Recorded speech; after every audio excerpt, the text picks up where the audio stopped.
మాజీ ముఖ్యమంత్రి వైఎస్ జగన్మోహన్ రెడ్డి గారి పర్యటనలు తరచూ వివాదమవుతున్నాయి.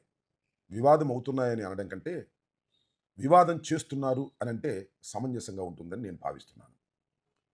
మాజీ ముఖ్యమంత్రి వైఎస్ జగన్మోహన్ రెడ్డి గారు ప్రధాన ప్రతిపక్ష నాయకుడి హోదా ఇవ్వకపోయినప్పటికీ కూడా ఆయనే ప్రధానమైన ప్రతిపక్షం. కాబట్టి ప్రభుత్వ నిర్లక్ష్య వైఖరికి నిరసనగా ఉద్యమాలు చేయవలసినటువంటి బాధ్యత జగన్మోహన్ రెడ్డి గారి మీద ప్రజాస్వామ్యయుతంగా ఉన్నదనేది అందరూ అంగీకరించేటటువంటి అంశం. అయితే జగన్మోహన్ రెడ్డి గారు రాష్ట్రంలో తరచూ పర్యటనలకు వెళుతూ ఉంటారు. దానికి అనేకమైన కారణాలు మనం చూసాం. మిర్చి ధర పడిపోయినప్పుడు దాన్ని ఇంకా ప్రజల్లోకి తీసుకువెళ్ళి ప్రభుత్వం మీద ఒత్తిడి చేయడానికి గుంటూరు మిర్చి యార్డుకు రావడం జరిగింది. అదేవిధంగా పొగాకు ధర కూడా చాలా దారుణంగా పడిపోయి రైతాంగం ఇబ్బంది పడుతున్నప్పుడు పొదిలి వెళ్ళి తమ నిరసన వ్యక్తం చేసేటటువంటి ప్రయత్నం చేశారు. దానితో పాటు రాప్తాడులో హత్యకు గురైనటువంటి కార్యకర్తను పలకరించడానికి, సత్తెనపల్లిలో ఒక యువకుడు ఆత్మహత్య చేసుకున్నాడు కాబట్టి వారి కుటుంబాన్ని పలకరించడానికి పర్యటనకు వెళుతూ ఉన్నారు. ఈ పర్యటనను చాలా వివాదాస్పదం చేయాలనేటువంటి ప్రయత్నం పనిగట్టుకొని ఈ ప్రభుత్వం చేస్తున్నది. ఇక్కడ కొన్ని అంశాలను మీ దృష్టికి తీసుకురావాలి. నేనేదో జగన్మోహన్ రెడ్డి గారి మీద అభిమానంతోనో, లేకపోతే వైఎస్ఆర్ కాంగ్రెస్ పార్టీకి చెందినటువంటి నాయకుడుగానో ఈ విషయాలు చెబుతున్నానని మీరు దయచేసి భావించవద్దు. జగన్మోహన్ రెడ్డి గారు ఈ రాష్ట్రంలోనే కాదు, దేశంలోనే అత్యంత ప్రజాదరణ కలిగిన నాయకుడు. 40% ఓట్ షేరే వచ్చి ఉండవచ్చు.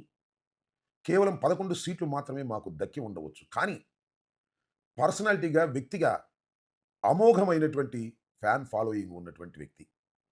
బహుశా సినిమా నటులకు కూడా అంత ఫాలోయింగ్ ఉండదు. కారణం ఏంటంటే, యువకుడు కావటం, క్లిష్ట సమయంలో ధైర్యాన్ని ప్రదర్శించటం, 5 సంవత్సరాలు పరిపాలన చేసి అనేకమైన సంక్షేమ కార్యక్రమాలు తూచా తప్పకుండా అమలు చేయడం. ఆయనకి అత్యంత ప్రజాదరణ కలిగి ప్రజల్లోకి వెళుతున్న సందర్భంలో జనం విపరీతంగా వస్తూ ఉంటారు. ఇవాళ తెలుగుదేశం పార్టీ పోలీసులు చెబుతున్నట్టుగా మేము జనాన్ని పోగు చేయటంలా, జనం వారంతటా వారే తెలుసుకుని రావడం, కారు మీదకొచ్చి పడిపోవడం, బాయినెట్లు ఎక్కటం, ఇవన్నీ చాలా సందర్భాల్లో మీరు కూడా చూసి ఉంటారు. నేను ఈ విషయాలని ఎందుకు చెబుతున్నానంటే, ప్రభుత్వం జగన్మోహన్ రెడ్డి గారు బయటికి రాకోకుండా నివారించాలనేటువంటి ఒక విష ప్రయత్నం చేస్తున్నది. వినుకొండ వెళ్ళినప్పుడు ఆయన వెంట ఎవరు వెళ్ళకోకుండా ఉండేందుకు బారికెట్లు పెట్టి నివారించే ప్రయత్నం చేశారు అనఫిషియల్గా. అయినా వినుకొండలో విపరీతంగా ప్రజలు వచ్చారు. ఆ తర్వాత రాప్తాడులో కురబ లింగయ్య అనేటువంటి వ్యక్తి హత్య గావించబడితే జగన్మోహన్ రెడ్డి గారు హెలికాప్టర్లో వెళ్ళారు. హెలికాప్టర్ చుట్టూ బ్యారికేట్లు లేవు. అశేషమైనటువంటి జనం వచ్చారు. హెలికాప్టర్ మీదే దూసుకొచ్చి మీద పడ్డారు. హెలికాప్టర్లో కొన్ని ఇబ్బందులు వచ్చి మళ్ళీ రిటర్న్లో హెలికాప్టర్ వెళ్ళిపోయింది. జగన్మోహన్ రెడ్డి గారు రోడ్డు మీద వెళ్ళవలసిన పరిస్థితి ఏర్పడింది.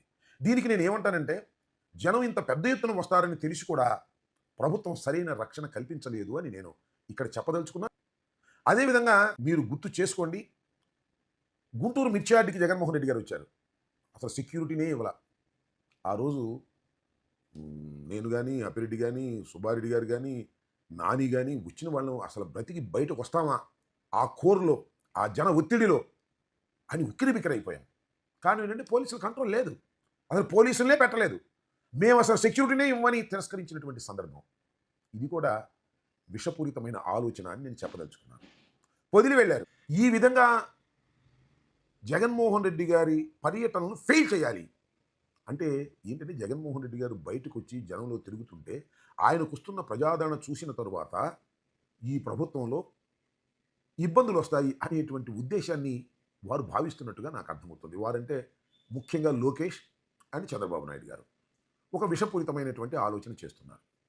మొన్న చూడండి, జగన్మోహన్ రెడ్డి గారు సత్తెనపల్లి నియోజకవర్గం రెంటపాలలో నాగమల్లేశ్వరరావు మృతి చెందితే ఆయన కుటుంబాన్ని పరామర్శించడానికి వెళ్ళేటటువంటి కార్యక్రమం చేశారు. ఎంత హంగామా చేశారండి. మా అందరికీ నోటీసులు ఇచ్చారు. జనం రావడానికి వీల్లేదన్నారు. బ్యారికేట్లు పెట్టారు. జనాన్ని రాకుండా కంట్రోల్ చేసే ప్రయత్నం చేశారు. ఇన్ని చేశారు కదా. జగన్మోహన్ రెడ్డి గారి వాహనం మీదకు దూసుకొస్తున్నటువంటి అభిమానుల్ని ఎందుకు మీరు కంట్రోల్ చేయలేదు? అది మీ బాధ్యత కాదా? మీరు ఒకసారి ఆలోచించుకోవాల్సినటువంటి అంశం ఏమిటంటే, జెడ్+ సెక్యూరిటీలో జగన్మోహన్ రెడ్డి గారు ఉన్నారు. జెడ్+ సెక్యూరిటీ మీరిచ్చింది కాదు, బై వర్చ్యూ. జగన్మోహన్ రెడ్డి గారు ఒక మాజీ ముఖ్యమంత్రి కుమారుడు, మాజీ ముఖ్యమంత్రి. కాబట్టి ఆయనకు ఆటోమేటిక్గా జెడ్ ప్లస్ సెక్యూరిటీ వస్తుంది. జెడ్ ప్లస్ సెక్యూరిటీకి ఇచ్చేటటువంటి సదుపాయాలు ఇదేనా? రోప్ పార్టీ ఎందుకు లేదని అడుగుతా ఉన్నా. ఉంది, నేను చూశాను. ఎలా ఉందంటే ఆ వ్యాన్ మీద రోప్ పార్టీ అని రాసి ఉంది. దానిలో కానిస్టేబుల్స్ ఉన్నారు, రోప్ ఉంది. ఎందుకు దిగరు? ఎందుకు జగన్మోహన్ రెడ్డి గారి చుట్టూ జనం విపరీతంగా వచ్చి మీద పడుతున్నప్పుడు, బాయినెట్ల మీద ఎక్కుతున్నప్పుడు ఎందుకు కంట్రోల్ చేయరు? కంట్రోల్ చేయడానికి ఎందుకు ప్రయత్నం చేయరు మీరు అంటే, ఉద్దేశపూర్వకంగానే పోలీసు వ్యవస్థ అలా చేస్తుంది. అది చంద్రబాబు నాయుడు గారు, లోకేష్ గారి డైరెక్షన్‌తో చేస్తున్నారు. ఒకసారేమో సెక్యూరిటీ ఇవ్వరు. ఒకసారి సెక్యూరిటీ ఇచ్చినా కూడా మైల్డ్‌గా ఉంటారు, పట్టించుకోరు. ఈ విధంగా చేయటం వల్ల వారి ఉద్దేశ్యం ఏమై ఉంటుందని నేను అంచనా వేస్తున్నానంటే, జరగని ఒక ప్రమాదం. చివరికి ఆయన మీద కూడా ఒక ప్రమాదం జరగని. మనకి చేతికి మట్టి కాకుండా పని అయిపోతుందేమోననేటువంటి ఒక విషపూరితమైన కుట్రతో చంద్రబాబు నాయుడు గారు, లోకేష్ గారు ప్రవర్తిస్తున్నారనేది నాకున్నటువంటి సందేహం. దీన్ని మీరు ఆలోచించండి, అవునో కాదో. జగన్మోహన్ రెడ్డి గారికి సెక్యూరిటీ ఇవ్వటం లేదు సరిగా అనే విషయాన్ని మేము గవర్నర్ గారి దగ్గరికి వెళ్ళి, బొత్స సత్యనారాయణ గారు మేము వెళ్ళి కూడా రిపోర్ట్ చేయడం జరిగిందని మనం చేస్తున్నాం.